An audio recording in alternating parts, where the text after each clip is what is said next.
Hello students, नमस्कार। स्वागत है आपका हमारे यूट्यूब चैनल चिराग कॉन्वेंट स्कूल पर। आज हम आपके सामने हिंदी वर्णमाला का सबसे पहला चैप्टर वर्ण लेकर प्रस्तुत हुए हैं।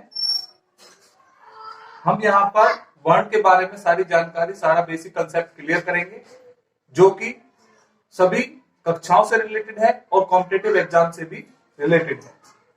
तो आइए शुरू करते हैं हमारा आज का टॉपिक वर्ण।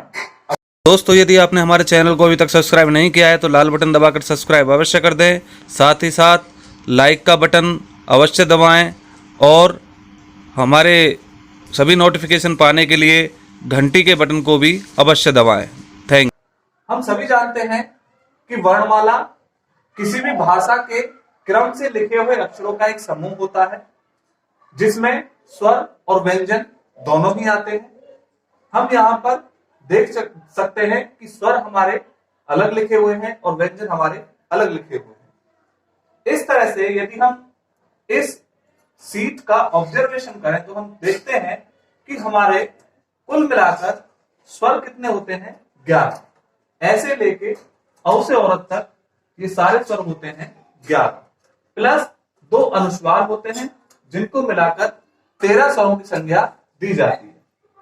इसके बाद में व्यंजन स्टार्ट होते हैं। व्यंजन जहां से स्टार्ट होते हैं उसे हम क वर्ग बोलते हैं, क्योंकि इस क वर्ग में 5 अक्षर होते हैं, क, ख, ग, घ, अण। इसी तरह च वर्ग होता है। च वर्ग में भी 5 अक्षर होते हैं, च, छ, ज, झ, अण। और त वर्ग ट, ठ, ड, ढ, अण। त वर्ग त, थ, द, ध, अण, न। प वर्ग प, फ, ब, भ, म। इस तरह से ये कुल मिलाकर इन वर्गों में 25 अक्षर होते हैं, जिन्हें हम स्पर्श व्यंजन के नाम से जानते हैं। इन सभी अक्षरों को, समूह को क्या कहा जाता है? स्पर्श व्यंजन। तो आपसे क्वेश्चन पूछा जाता है कि कुल स्पर्श व्यंजनों की संख्या कितनी होती है? तो वो होती है 25। क्लियर? आइए इससे आगे चलते हैं। इससे आगे हम देखते हैं कि य, र, ल, व 4 अक्षरों का एक समूह है। इस समूह को हम अंतस्थ व्यंजन कहते हैं, क्योंकि ये हमारे अंदर की ध्वनि से उत्पन्न होते हैं। इसीलिए इसे हम य, र, ल, व अंतस्थ व्यंजन कहलाते हैं। और इनकी संख्या कितनी होती है? इनकी संख्या होती है 4। ऐसे ही स, श, श, है, ये सभी व्यंजन 4 ये ऊष्म व्यंजन कहलाते हैं, क्योंकि इनको बोलते समय हमारे मुंह से एक ऊष्मा, एक श्वास बाहर निकलती है बहुत जोर से, इसीलिए इन्हें ऊष्म व्यंजन कहा जाता है।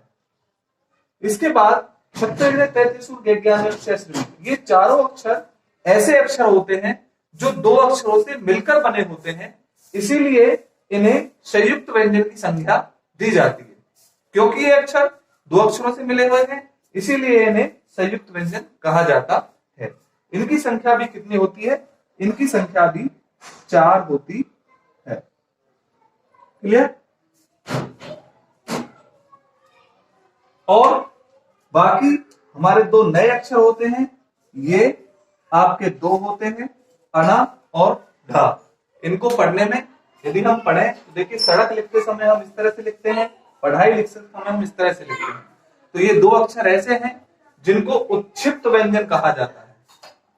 तो इस तरह से हम देखते हैं, कुल मिलाकर हमारे पास में स्वर की संख्या 13 हो जाती है, स्पर्श व्यंजन 25 हो जाते हैं, अंतस्थ व्यंजन 4 हो जाते हैं, ऊष्म व्यंजन 4 होते हैं, संयुक्त व्यंजन 4 होते हैं, उत्क्षिप्त व्यंजन 2 होते हैं। कुल मिलाकर इन सभी की संख्या कितनी हो जाती है? 52। इस तरह से हमारे पास में कुल वर्ण कितने होते हैं स्टूडेंट्स? 52। तो हम कह सकते हैं कि हिंदी वर्णमाला में कुल वर्णों की संख्या कितनी होती है? 52। आइए स्टूडेंट्स, अब स्वरों और व्यंजन को अलग अलग समझते हैं। सबसे पहले हम स्वर को समझते हैं। स्वर क्या है? स्वर वह ध्वनि है जो कि बहुत लंबे समय में बोली जाती है। स्वर 3 प्रकार के होते हैं। हिंदी वर्णमाला में स्वर 3 प्रकार के होते हैं। नंबर 1 ह्रस्व स्वर, नंबर 2 दीर्घ स्वर नंबर 3 प्लुत स्वर। ह्रस्व स्वर जो होते हैं इन्हें हम लघु स्वर भी कहा जाता है इनको, और इनको बोलने में बहुत कम समय लगता है, जैसे ए, ई, उ, रे। ये 4 ऐसे स्वर होते हैं जिनको बोलने में बहुत कम समय लगता है, इसलिए इन्हें लघु स्वर या ह्रस्व स्वर कहा जाता है। दीर्घ स्वर, दीर्घ मीन्स होता है बड़ा, यानी कि जिनको बोलने में अधिक समय लगता है, ऐसे स्वरों को हम दीर्घ स्वर कहते हैं। ये स्वर ह्रस्व स्वर की सहायता से बोले जाते हैं, जैसे आ, ई, उ, ए, आई, ओ, औ। इनकी संख्या 7 होती है।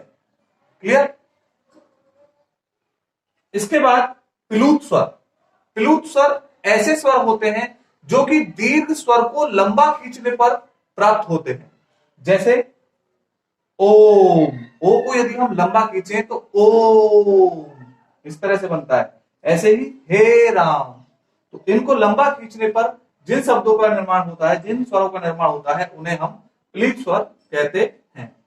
इसके बाद में 2 स्वर बचते हैं, अंग और अह। इनको हम अनुस्वार और विसर्ग कहते हैं। अंग को अनुस्वार और अह को विसर्ग कहा जाता है। इस प्रकार कुल मिलाकर कुल स्वरों की संख्या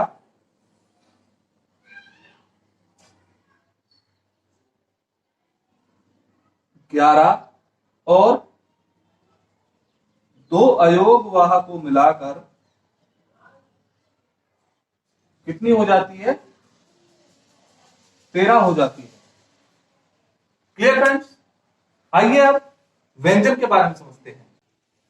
व्यंजन वे वर्ण जो स्वरों की सहायता से बोले जाते हैं व्यंजन कहलाते हैं।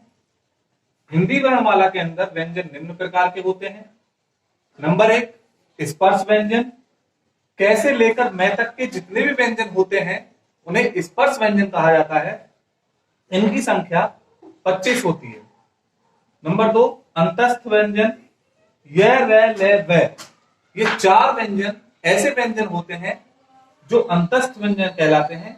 इनकी संख्या 4 होती है। ऊष्म व्यंजन। ऊष्म मीन्स ऊष्मा निकालने वाला, यानी कि ऐसे व्यंजन जिनको बोलते समय मुख से गर्म हवा बाहर निकलती है उन्हें ऊष्म व्यंजन कहा जाता है। ये भी स, श, है 4 होते हैं। इसी प्रकार संयुक्त व्यंजन। संयुक्त का मतलब होता है मिलकर बना होना, यानी कि ऐसे व्यंजन जो 2 वर्णों से मिलकर बने होते हैं उन्हें हम संयुक्त व्यंजन कहते हैं। जैसे छह क्षत्रिय, ये क और स से मिलकर बना होता है। त त्रिशूल, ये त और र से मिलकर बना होता है, आधा र होता है इसमें। गे ज्ञानी, ये ज और अनय से मिलकर बना होता है। श श्रमिक, ये श और र से मिलकर बना होता है। इस प्रकार कुल मिलाकर संयुक्त वर्णों की संख्या भी 4 होती है। उत्क्षिप्त व्यंजन। उत्क्षिप्त व्यंजन को द्विगुण व्यंजन भी कहा जाता है, क्योंकि इन व्यंजनों में प्राय 2 गुणों का समावेश पाया जाता है, इसलिए इन्हें द्विगुण व्यंजन कहा जाता है। जैसे इसको हम पढ़ते समय डगर पढ़ेंगे, लेकिन इसको पढ़ते समय हम सड़क पर पढ़ेंगे। इसको ढक्कन पढ़ेंगे, इसको पढ़ाई पढ़ेंगे। तो यहां पर इन अक्षरों के गुणों में समानता ना होते हुए इनको डबल गुण दिखाए जा रहे हैं, तो इसलिए इनको द्विगुण व्यंजन भी कहा जाता है। इनकी संख्या 2 होती है। सो स्टूडेंट, इस प्रकार कुल मिलाकर कुल व्यंजनों की संख्या हमारी कितनी हो जाती है?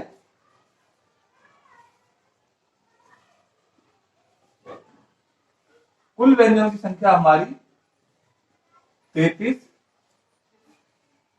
प्लस इसमें आपके संयुक्त व्यंजन 4 मिल जाते हैं,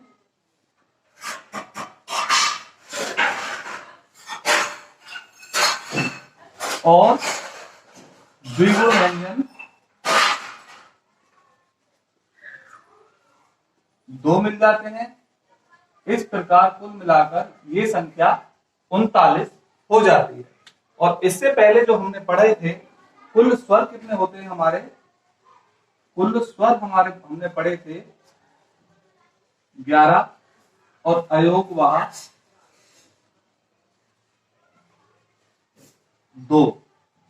इस तरह से इन सभी को जोड़ने पर कुल वर्णों की संख्या हमारी कितनी हो जाती है? 52, यानी कि 52।